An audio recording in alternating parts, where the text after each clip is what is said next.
दोस्तों, आधुनिक युद्ध के मैदान में एक कहावत बहुत मशहूर है। जो पहले देखता है वो पहले मारता है और जो तेज भागता है वही बचता है। लेकिन क्या हो अगर दुश्मन के पास भागने का रास्ता ही न बचे? दुनिया की महाशक्तियां जो खुद को तकनीक का बादशाह मानती थीं, आज एक ऐसी भारतीय तकनीक को देखकर सन्न रह गई हैं जिसे बनाना लोहे के चने चबाने जैसा था। अमेरिका जैसा सुपर पावर दशकों तक कोशिश करता रहा। चीन ने अपनी जासूसी की पूरी ताकत लगा दी, लेकिन अंत में जीत उसी की हुई जिसके पास काबिलियत थी। भारत ने रूस के साथ मिलकर, या यूं कहें कि अपनी स्वदेशी क्षमता के दम पर, एक ऐसा अजेय हथियार तैयार कर लिया है जो हवा में तैरती हुई मौत है। ये हथियार दुश्मन के लड़ाकू विमानों का पीछा तब तक नहीं छोड़ता जब तक उन्हें राख के ढेर में नहीं बदल देता। इसकी रफ्तार, इसकी सटीकता और इसकी मार्ग क्षमता ऐसी है कि अब दुश्मन के पायलट अपनी कॉकपिट में बैठने से पहले 100 बार सोचेंगे। यह तकनीक इतनी जटिल और दुर्लभ है कि पूरी दुनिया में गिने चुने देश ही इसके करीब पहुंच पाए हैं। आखिर क्या है वो तकनीक जिसने भारतीय वायुसेना को एशिया का किंग बना दिया है? चलिए जानते हैं डीआरडीओ के इस ऐतिहासिक कारनामे के बारे में। लेकिन वीडियो में आगे बढ़ने से पहले भारतीय वैज्ञानिकों के ऐतिहासिक जीत के लिए इस वीडियो को लाइक करना तो बनता है, और हाँ, कमेंट बॉक्स में जय हिंद जरूर लिखें। याद रहे, जय हिंद कहना हम सब के लिए गर्व की बात है। दरअसल दोस्तों, हवाई युद्ध का सबसे बड़ा नियम होता है ऊर्जा। जब एक फाइटर जेट से मिसाइल दागी जाती है तो उसके पास सीमित ईंधन होता है। पुरानी तकनीक वाली मिसाइलें लॉन्च होते ही अपनी पूरी ताकत लगा देती थीं, और जब तक वे दुश्मन के पास पहुंचती थीं उनकी ऊर्जा खत्म होने लगती थी। ऐसे में अगर दुश्मन का पायलट होशियार होता तो वह तेज टर्न लेकर या रफ्तार बढ़ाकर मिसाइल को चकमा दे देता था। इसे तकनीकी भाषा में मिसाइल को थकाना कहते हैं। लेकिन भारत ने जिस नई तकनीक का सफल परीक्षण किया है उसने इस कमजोरी को हमेशा के लिए खत्म कर दिया है। हम बात कर रहे हैं सॉलिड फ्यूल डक्टेड रैमजेट तकनीक की। ये तकनीक मिसाइल को सिर्फ शुरुआती धक्का नहीं देती, बल्कि अंत तक, जी हाँ, बिल्कुल टकराने के आखिरी सेकंड तक उसे सुपरसोनिक रफ्तार और भयानक ऊर्जा प्रदान करती है। अब दुश्मन चाहे जितनी भी कलाबाजियां खा ले, ये मिसाइल थकती नहीं है।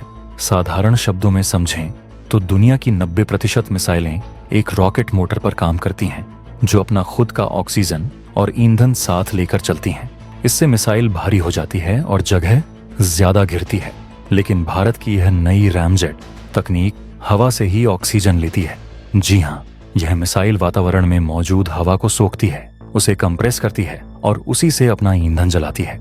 इसका सबसे बड़ा फायदा यह है कि हमें मिसाइल के अंदर ऑक्सीजन का टैंक नहीं रखना पड़ता। उस बची हुई जगह में हम ज्यादा ईंधन और ज्यादा बड़ा वॉरहेड रख सकते हैं। यह तकनीक सुनने में आसान लगती है, लेकिन इसे बनाना इंजीनियरिंग का सबसे कठिन काम है, क्योंकि जब मिसाइल ध्वनि की गति से 3 गुना तेज उड़ रही हो तो हवा के बहाव को नियंत्रित करना बेहद मुश्किल होता है। और यही वो काम है जिसे भारत ने सफलतापूर्वक करके दिखाया है। इस तकनीक का सबसे बड़ा रणनीतिक फायदा है नो एस्केप जोन का बढ़ना। ये एक ऐसा दायरा होता है जहां अगर दुश्मन का जहाज आ गया तो उसका बचना नामुमकिन है। पुरानी मिसाइलों का नो एस्केप जोन छोटा होता था, लेकिन SFDR तकनीक वाली भारतीय मिसाइलों का यह दायरा इतना विशाल है कि दुश्मन को भागने की जगह ही नहीं मिलती। जब यह मिसाइल अपने टर्मिनल फेज, अंतिम चरण में होती है, तो भी इसकी रफ्तार मैक 3 या मैक 4 होती है। इतनी गति पर उड़ रही मिसाइल से बचने के लिए दुश्मन के फाइटर जेट को भौतिकी के नियमों को तोड़ना पड़ेगा, जो संभव नहीं है। यह तकनीक भारतीय वायुसेना को यह भरोसा दिलाती है कि एक बार निशाना लॉक हुआ तो शिकार का गिरना तय है। जैसा कि हमने आगे वीडियो में कहा, यह तकनीक विशेष रूप से रूस और भारत के सहयोग और महारत का परिणाम है। दुनिया में केवल मीटियोर मिसाइल ही है जो इस तकनीक के आसपास आती है, लेकिन वह बेहद महंगी है और यूरोपीय देशों के नखरे अलग हैं। रूस ने अपनी R-70 मिसाइलों में इस तकनीक का प्रयोग किया था, और भारत ने अपनी ब्रह्मोस और अब नई अस्त्र सीरीज की मिसाइलों के लिए इस तकनीक को पूरी तरह से आत्मसात कर लिया है। अमेरिका अभी भी इस तरह की लंबी दूरी की एयर टू एयर मिसाइल तकनीक में संघर्ष कर रहा है, जबकि चीन चोरी की तकनीक से आगे बढ़ने की कोशिश में है। लेकिन भारत ने DRDO के नेतृत्व में स्वदेशी रूप से इस जटिल प्रोपल्शन सिस्टम को विकसित कर दुनिया को बता दिया है कि हम किसी से पीछे नहीं हैं। इस तकनीक के आने से चीन और पाकिस्तान के हवाई समीकरण पूरी तरह बिगड़ गए हैं। चीन अपनी PL-15 मिसाइल का बहुत प्रचार करता है, जिसकी रेंज काफी ज्यादा बताई जाती है। पाकिस्तान के पास अमेरिका की दी हुई एमराइम मिसाइलें हैं, जिन्होंने बालाकोट एयर स्ट्राइक के बाद हुए संघर्ष में भारत के लिए चुनौती पेश की थी। लेकिन भारत की यह रैमजेट मिसाइल, जो भविष्य की अस्त्र मार्क 3 बनेगी, इन सब पर भारी पड़ने वाली है। इसकी रेंज 350 किलोमीटर से भी ज्यादा होने की संभावना है। इसका मतलब है कि भारतीय वायुसेना का सुखोई 30 या राफेल अपने घर में अपनी सीमा के अंदर सुरक्षित रहकर पाकिस्तान या चीन के हवाई क्षेत्र में उड़ रहे दुश्मन के जहाजों को मार गिरा सकता है। इसे स्टैंड ऑफ कैपेबिलिटी कहते हैं, बिना खुद को खतरे में डाले दुश्मन को खत्म करना। DRDO इस रैमजेट तकनीक का इस्तेमाल अपनी आगामी अस्त्र मार्क 3 मिसाइल में कर रहा है। यह मिसाइल भारत की रक्षा तैयारियों में एक मील का पत्थर साबित होगी। अब तक हमें लंबी दूरी की मारक क्षमता के लिए रूस या फ्रांस पर निर्भर रहना पड़ता था, जो न केवल महंगा था बल्कि युद्ध के समय सप्लाई रुकने का खतरा भी रहता था। लेकिन अब भारत अपनी खुद की मिसाइल बना रहा है। अस्त्र मार्क 3 के आने के बाद भारतीय वायुसेना के पास एक ऐसा स्वदेशी हथियार होगा जो दुनिया की किसी भी बेहतरीन से बेहतरीन मिसाइल को टक्कर दे सकेगा। यह आत्मनिर्भर भारत का सबसे चमकदार उदाहरण है। जैसा कि मैंने आपको बताया कि पुरानी रॉकेट मोटर वाली मिसाइलें कुछ सेकंड जलती हैं और फिर अपनी गति के सहारे आगे बढ़ती हैं। जैसे जैसे दूरी बढ़ती है, उनकी रफ्तार कम होती जाती है। लेकिन रैमजेट तकनीक वाली मिसाइल में सतत थ्रस्ट होता है। यह एक जेट इंजन की तरह लगातार जलती रहती है। इसका मतलब है कि 200 किलोमीटर दूर पहुंचने पर भी इसके पास उतनी ही ताकत होती है जितनी लॉन्च के समय थी। यह क्षमता दुश्मन के पायलट के लिए एक बुरा सपना है।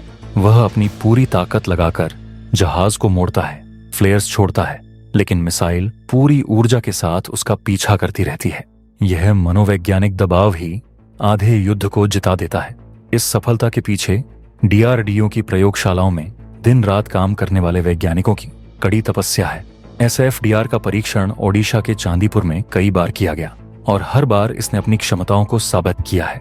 वैज्ञानिकों ने न केवल इंजन बनाया बल्कि नोजल लेस बूस्टर और इनटेक सिस्टम जैसी जटिल तकनीकों को भी विकसित किया। हवा को सुपरसोनिक गति पर मिसाइल के अंदर लेना और उसे ईंधन के साथ जलाना, ये इंजीनियरिंग का एक चमत्कार है।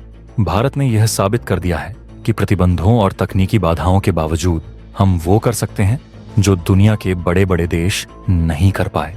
इस तकनीक का सबसे बड़ा कूटनीतिक और रणनीतिक लाभ यह है कि भारत अब अपनी शर्तों पर अपनी सुरक्षा कर सकता है। जब हम दूसरे देशों से मिसाइलें खरीदते हैं तो वे अक्सर शर्तें लगाते हैं कि हम उनका इस्तेमाल कहां और किसके खिलाफ कर सकते हैं। वे हमें मिसाइल के सोर्स कोड भी नहीं देते, जिससे हम उन्हें अपने हिसाब से बदल नहीं सकते। लेकिन रैमजेट तकनीक पूरी तरह से भारतीय है। हम इसे अपने हिसाब से अपग्रेड कर सकते हैं, इसकी रेंज बढ़ा सकते हैं और इसे किसी भी फाइटर जेट, चाहे वह तेजस हो, सुखोई हो या आने वाला AMCA पर लगा सकते हैं। यह आजादी ही असली ताकत है। आपको बता दूं कि यह तकनीक सिर्फ हवा से हवा में मार करने वाली मिसाइलों तक सीमित नहीं रहेगी। भविष्य में इसका इस्तेमाल सतह से हवा में मार करने वाली मिसाइलों में भी किया जाएगा। सोचिए, हमारी सीमाओं पर ऐसी मिसाइल बैटरियां तैनात हों जो 300 से 400 किलोमीटर दूर से ही दुश्मन के विमानों को डिटेक्ट करके नष्ट कर सकें। इससे हमारी सीमाओं की सुरक्षा अभेद्य हो जाएगी। दुश्मन का कोई भी ड्रोन, क्रूज मिसाइल या फाइटर जेट भारतीय हवाई क्षेत्र में घुसने की हिम्मत नहीं कर पाएगा। यह भारत के एयर डिफेंस अम्ब्रेला को और भी मजबूत और विशाल बना देगा। जब भारत इस तकनीक को पूरी तरह से ऑपरेशनल कर लेगा तो हम दुनिया के उन चुनिंदा देशों में शामिल हो जाएंगे जो इस तरह की एडवांस मिसाइलें निर्यात कर सकते हैं। आज वियतनाम, फिलीपींस और इंडोनेशिया जैसे कई देश चीन के खतरे से निपटने के लिए भारत की तरफ देख रहे हैं। भारत उन्हें ब्रह्मोस के साथ साथ भविष्य में अस्त्र मिसाइलें भी दे सकता है। इससे न केवल भारत की अर्थव्यवस्था को फायदा होगा बल्कि हिंद प्रशांत क्षेत्र में भारत का कूटनीतिक प्रभाव भी बढ़ेगा। यह तकनीक भारत को एक हथियार आयातक से हथियार निर्यातक बनाने की दिशा में एक बड़ा कदम है। रूस और भारत द्वारा विकसित की गई यह घातक मिसाइल तकनीक सिर्फ एक हथियार नहीं बल्कि भारत के आसमान की सुरक्षा की गारंटी है। यह बताती है कि नया भारत अब रक्षात्मक नहीं बल्कि आक्रामक होकर सोचता है। दुश्मन को उसकी सीमा के भीतर ही ढेर करने की क्षमता अब हमारे पास है। एक 100 किलोमीटर की रफ्तार से चलने वाली ट्रेन हो या ध्वनि से 4 गुना तेज उड़ने वाली यह मिसाइल, भारत हर मोर्चे पर अपनी श्रेष्ठता सिद्ध कर रहा है। हमें अपने वैज्ञानिकों पर गर्व होना चाहिए। अगर आपको भी लगता है तो इस वीडियो को दिल खोल कर लाइक करें और अपने दोस्तों के साथ शेयर करें। और हाँ, देश की सुरक्षा से जुड़ी ऐसी ही रोंगटे खड़े कर देने वाली जानकारियों के लिए चैनल को अभी सब्सक्राइब करें। मिलते हैं अगले वीडियो में। जय हिंद, जय भारत।